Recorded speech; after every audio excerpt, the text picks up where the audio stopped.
iSAQB is an association to improve the education of software architects. We have developed several curriculums about software architecture to improve the knowledge in these various topics in Germany and in the world.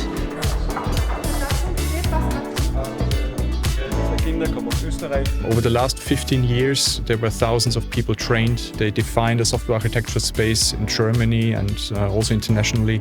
The iSAQB is setting standards for the education of software architects and standardizes this in several levels. We see that the certification itself pops up on requirements for new jobs. People really think of the certification when they think about the space of software architecture. As a community of experienced software architects, the iSAQB is a democratic association that meets every year in order to discuss its own evolution, questions around the portfolio, how to evolve as an organization and foster our internationalization.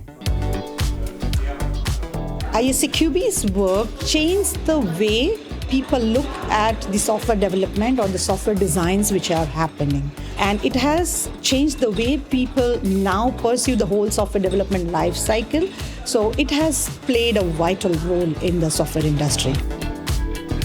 We strongly believe that only good software architecture can really solve problems that the customers out there have. Unfortunately, a lot of companies don't know that or don't know how to apply that to their product development process. So what we want to do in the next 2 years is to open up the iSAQB in terms of internationalization and raising awareness for the offerings of the iSAQB around the world. And on the other hand, opening up in making our curricula easily applicable to the context of businesses around there so they can build better products based on our education.